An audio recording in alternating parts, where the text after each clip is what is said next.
नमस्कार, मैं तीर्थ बोल रही हूँ।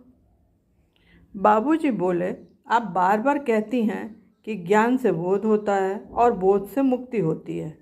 आखिर ज्ञान क्या होता है जिसे सर्वथा उच्च स्वर में घोषित किया जाता है? मैंने कहा, बैठिए, थोड़ा सुस्ताए लीजिए। प्रश्न के भागे जा रहे हैं, सभी बिंदुओं पर मैं प्रकाश डालूंगी।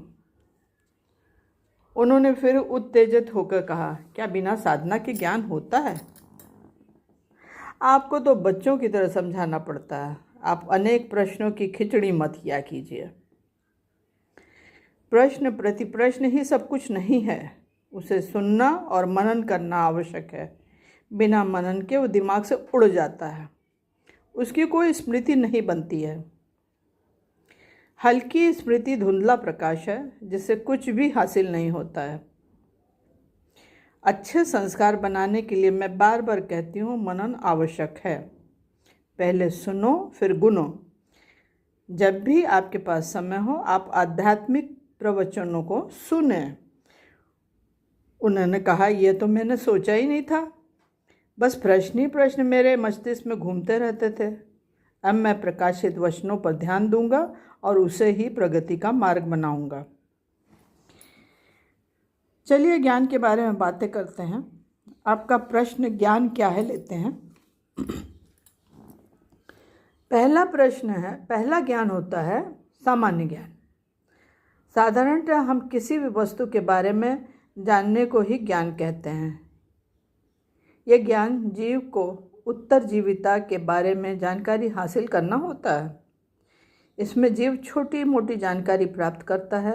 भोजन कैसे प्राप्त करना है, कहाँ रहना है और अपनी प्रजाति कैसे बढ़ाना है आता है। यदि हम इसे आंकड़ों में जानें तो यह 8 से 10% से भी कम होता है। इसे हम सामान्य ज्ञान के वर्ग में रख सकते हैं। दूसरा ज्ञान विशेष ज्ञान है, जो योगियों को, संतों को और महात्माओं को, महापुरुषों को होता है। इस प्रकार हमने जाना कि ज्ञान 2 प्रकार का होता है। पहला सामान्य ज्ञान। इस ज्ञान को यदि चेतना के स्तर पर देखें तो ये ज्ञान बहुत ही कम होता है। ये अंशों में ज्ञान है, इसे तमोगुणी ज्ञान भी कहते हैं। दूसरा ज्ञान विशेष ज्ञान। अध्यात्म में इसी ज्ञान की उच्च स्वर में उद्घोषणा की गई है। इसी ज्ञान का बिगुल बजाया गया है। स्वयं अपने को जानने का ज्ञान, यही आत्मज्ञान है। इसे सत्वगुणी ज्ञान कहते हैं। बाबूजी बड़े ध्यान से सुन रहे थे, परंतु फिर वही बात, समय कम प्रश्न ज़्यादा। बाबूजी का दूसरा प्रश्न था, ज्ञान कैसे होता है? मैंने कहा, ये ज्ञान की अनेक अनेक संयोजन, नियोजन अर्थात संगठन विघटन की अत्यंत लंबी प्रक्रिया है।